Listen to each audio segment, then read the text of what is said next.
morning po mga idol. Nandito po ako ngayon sa Chiang Kai-shek College. Dito po sa may Silang Cavite po.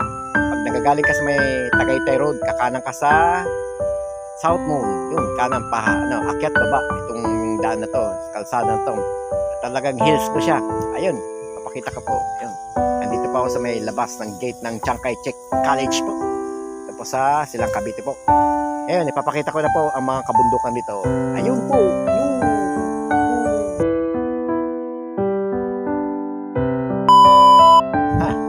Ayan po siya. Ayan. Ito po, ito ka ng Silang Cavite.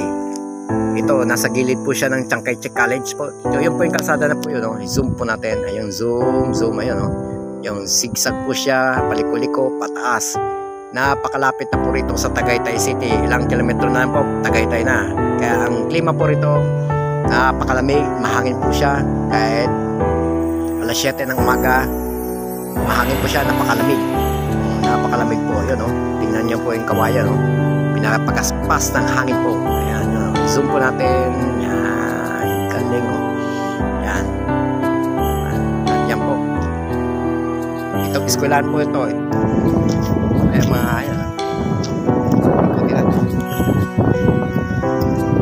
Mapapansin niyo po yung yung bahay na yun, nasa taas siya, nasa hills Talagang sinadya po yung paggawa po dyan Talagang patag siyang pataas Ang ganda Ganda ng pagka rito.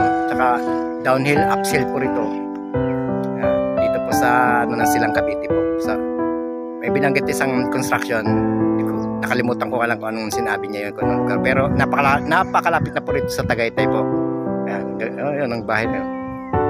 Ganda Pero ano rito, tataas, bababa, aakyat. Yan po yung rito sa kabundukan. Ganda yung pagka-develop po rito. Dinidevelop po nila lawak.